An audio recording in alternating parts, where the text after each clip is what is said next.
G'day YouTube, welcome back to my channel Bonsai Works. I'm David. I've been very busy these last couple of weeks with Melbourne reopening out of lockdown, so I haven't really had a chance to do much in terms of videos. I have been asked to do some more beginner or initial stuff with deciduous trees that I work with and how I grow them from seed. So you've seen I've done videos on seeds, growing seeds, then seedlings, and you can see how they grow and come along. I just want to talk about the next couple of steps. Now, it's important to know timing, I think, as well. Like for my maples, I really don't, you would have seen videos of me trimming up my refined trees, refined maples now at this time of year. This time of year is coming to mid to late spring, I guess you can call it. It's very, very mild weather now, no real, it's close to mid-November, early to mid, still early November actually. Early November, so in Australia, in Melbourne, it's probably the third month third month of spring officially, but the weather hasn't really settled yet, but we'll get into a nice flow of weather that's nice and sunny and warm and so on. So at this time of year, you see me trim up my refined trees. Now what do I do with my seedlings and how do they go, and what's the timing and so on with those trees? Now, it's all dependent, I guess. It's all dependent on what kind of trees you're growing. Obviously, if you're going to grow massive trunks, pretty much leave them in the ground and let them go. But I want to talk about how I put things together and grow things along. You could, as I said, grow massive trunks and let them grow in the ground, or you could start to train things. Sorry, there's little mosquitoes around all over the place because we've had a lot of rain. Now, you would have seen me put seedlings together in the last few years. Now, this is what I'm trying to talk about. So I've got a couple here that, what I did is 3 in here. One's quite a strong one and a couple of smaller ones that I've just used a bit of wire, tied them at the base and just let them grow. And they're running rampant, You'll see how there's roots at the bottom. So I'll put these pots on a area under a tree, and these just go this just grows into the soil. It's one way I try and a little trick of trying to grow these guys faster and trying to contain in a small area that I don't have fields. I've got a very small courtyard, but I find areas where there's a bit of soil, put it on the soil, and these things grow into the soil and grow roots. I'm not fussed with this stuff yet. You just can slice it off when it comes to winter and you can grow them on. But what I'm trying to do is trying to create a three trunk tree with this. So in a way, I let this grow. See how much, this is really that tall. It's just gonna shoot. I don't want to touch that just yet. I got a bit of interesting movement here just because it's naturally doing it. It's just naturally bent and so on. Nothing yet to really talk about. So that's pretty young still. But that's fusing 3 trees together.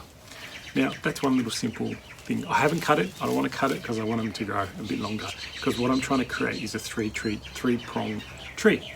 Once I cut it, it sets it back. It sets it back from growing strong and growing the thicker trunks.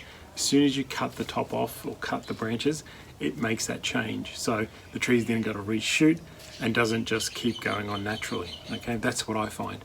So if I'm going to cut this off, it's going to have to grow this branch out here, loses all that vigor from that strength in the top, and you get it set back a little bit. So in this case, I'm leaving these guys alone, let them grow for another season or 2 to thicken them up. Speaking of 3 trees, so this guy I've done a few years ago, and you probably can see, I'm hoping, let me try and get a good angle. You can see that the three trunks are pretty much fused, and they're creating nice nabari. There's a nice little nabari forming. Let me try and move all this out. There's a nice little nabari forming. The trees are tilted this way for some reason. Not really fussed about that, but you can see that there's 3 different size trunks as well. So these guys I cut back. It's still a lot of foliage, there's heaps of foliage actually at the moment. But I cut these back. These I cut back in, so it was our late autumn. So all the leaves dropped. I know the tree wasn't going to bleed because it was at the end of autumn, so they're going to sleep. So that's when I cut these guys back, and look at them, they just flourished and shot everywhere. So it's very important. Like if I cut these back in, let's say mid to late winter, they would have bled. Bleed means that the kind of sap flows from the cut and just weakens the tree. I don't want to do that. So pretty much what I'm saying is don't cut your maples from mid to late winter to early-ish spring. You know, there's about a 3-month period where I don't cut these guys. That's what I do, just to avoid the bleed on the trees, and which weakens them. So this is a nice example of 3 trees going really well. This is now a point where I can actually, if I want to keep growing the trunks, I'll let them grow. You can see this is growing up again. Now, I wanted to do that because these guys were probably 3 meters high already, and it was getting a bit ridiculous. So I cut them back. So that's the reason I cut them back. I could start training this tree. I haven't really had time to have a look at it. It's got a nice little nabari forming, which is fantastic. They've fused together really well. They're one tree now. I'm going to let this grow for a season, I think. I'm not going to cut things back. I just want to try and let it grow again and get these a bit thicker and progress like that. Again, see there's roots. You probably can see there's a few roots coming out the bottom. Again, find an area where there's a bit of soil and it grows into the soil, fastens up the growing of the trees. So that's the next step from that 3 small ones into this. And then I'll keep developing it. So I could go and, like if you really want to keep those trees at that size, you can actually start training it. Go in, trim them, just how I've been trimming, trim back to the first set, to a first pair of leaves, and off you go. Now the other one I've got is single trees. Now I've done a video on these all guys a while ago. Now I just put a whole bunch of seedlings in a pot, right? Now the only thing I missed is I cut these before I decided to do this video. So as I said, I followed my rule of not cutting these trees too early. So from, let's say, August, I won't cut any of these from actually mid-July in Melbourne to October, I guess. So I cut these earlier in probably late October, to be honest, about late October. They did not bleed. I cut the trunks off them. Again, they were probably 3 meters high, and these are nice small little trees. Now, as I said, I've done a video on these guys before, but what I want to show you, see some of these guys, see this guy here? It's got a real interesting bend. They're still small and so on, but a lot of these trunks here have got bends, or they have a low branch that I'm trying to encourage. Now, I'll come and show you what I've done. So I've cut that back. There was no branches lower down, but now there's all these buds that are popping. You'll see, I probably can't, if I can get the camera in close, you'll see there's buds starting to pop. Buds are starting to pop. There's buds everywhere on this trunk trying to pop. So this was really tall and straight, so I've cut it back to a point here where it's a bit more interesting and it's going to grow buds. So that's the timing of all this. Again, another little one is down here. See how it's got a nice, interesting, like little small tree. It's only small, but and I've cut it off there. That was just pure straightness. And it's got this nice little whip here that's on the side. So I've cut that off because I want to grow an interesting trunk. And I've got some bends in this tree. I've got a nice little bend in there. Got a nice young branch there. So these guys are more one tree that has an interesting start, interesting base of a trunk that I've gone and cut. And they're just budding everywhere. So, which is what you want to try and achieve.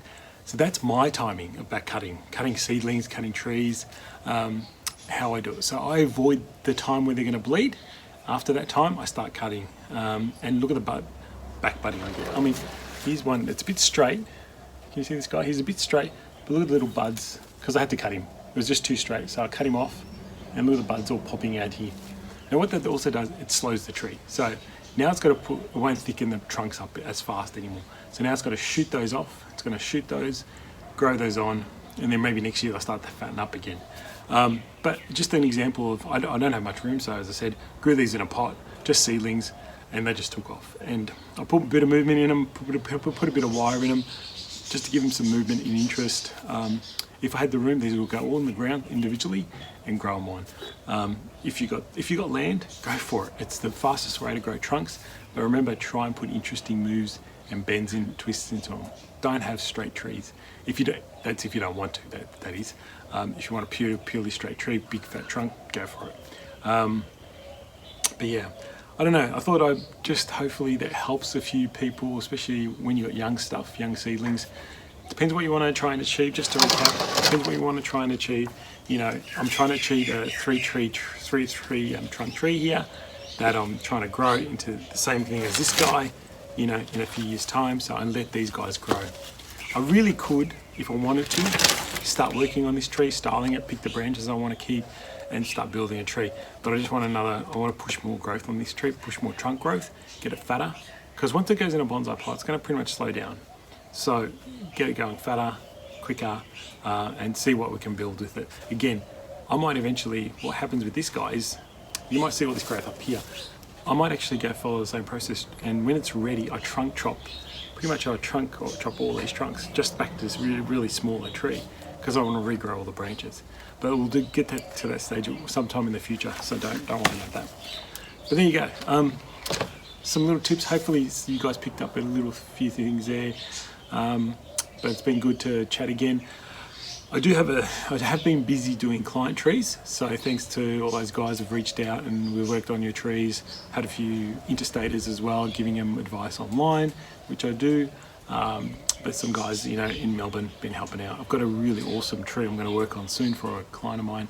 Fantastic Shimpaku juniper. It's very big as well. So look forward to seeing that video on refining that tree.